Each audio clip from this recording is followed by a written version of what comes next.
혹시 2023년에 있었던 중대재해처벌법 1호 판결, 바로 그 온유 사건 기억하시나요? 하청 노동자 한 분이 추락해서 사망한 정말 안타까운 사고였죠. 그런데 원청은 굉장히 억울해했어요. 아니, 우리는 매뉴얼도 다 있고 협력업체한테 안전하게 작업하라고 서류까지 다 보냈는데 뭐 이런 입장이었죠. 자, 그런데 결과는 어떻게 됐을까요? 네, 맞습니다.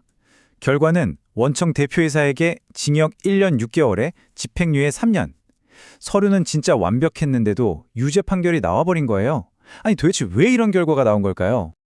자, 바로 이 지점. 이게 오늘 우리가 제대로 한번 파헤쳐 봐야 할 핵심입니다. 법원은 왜 이 완벽해 보이는 서류 뭉치를 인정하지 않았을까요? 바로 이거였습니다. 판사의 눈에는 그 수많은 서류들이 사고를 막기 위한 진짜 땀의 기록이 아니었던 거예요.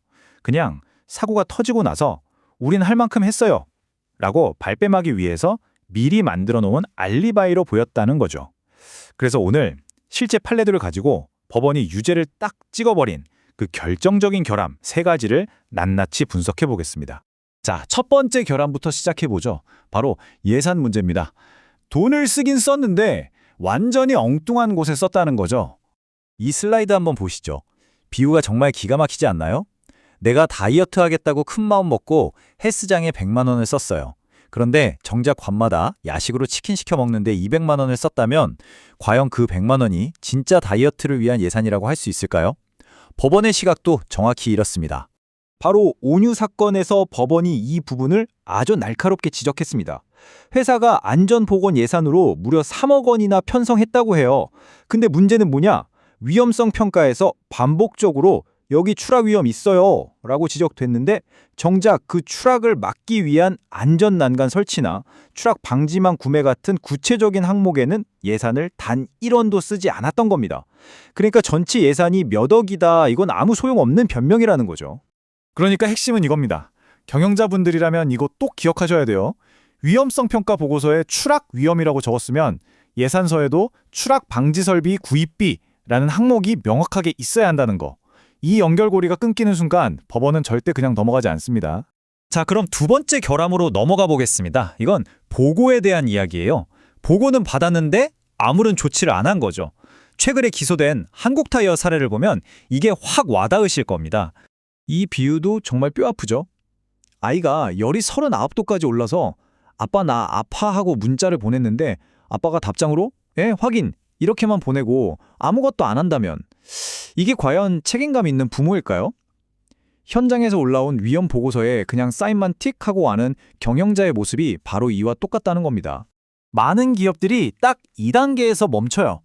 현장에서 이거 위험합니다 하고 보고하면 본사에서는 네, 보고 잘 받았습니다 하고 끝. 이걸로 할 일 다 했다고 생각하는 거죠. 하지만 법원은 이걸 절대 점검으로 보지 않습니다. 법원이 진짜로 요구하는 건 바로 이 4단계짜리 완결된 고리입니다. 첫째, 보고를 받고, 둘째, 이거 당장 고쳐 하고 지시를 내리고, 셋째, 고치는 데 필요한 돈을 내려보내고, 그리고 마지막, 제일 중요한 것, 진짜로 고쳐졌는지 다시 한번 확인하는 것까지.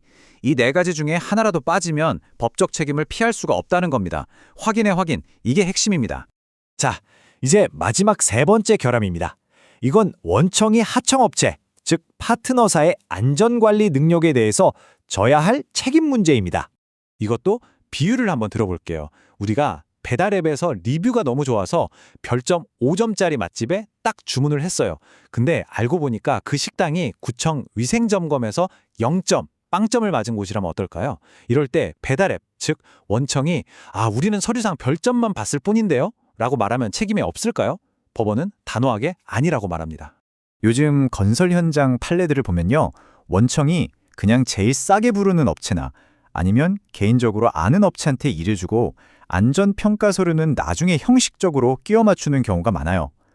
하지만 법원은 서류 너머의 것을 봅니다. 그래서 그 업체가 진짜 안전하게 일할 실력이 있는 곳인지 제대로 확인했냐, 이걸 따져 묻는 거죠.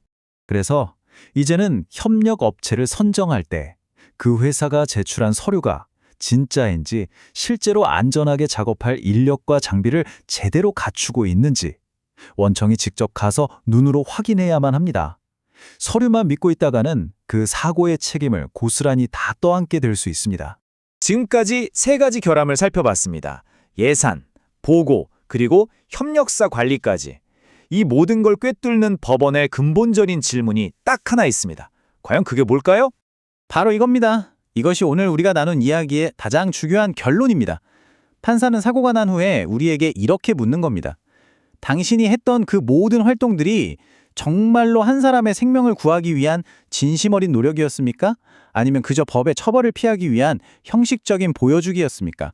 지금 우리가 만들고 있는 그 수많은 기록들이 책임을 피하기 위한 차가운 알리바이가 아니라 현장에서 땀 흘리는 동료의 생명을 지키기 위한 뜨거운 분투의 기록이 되어야 합니다.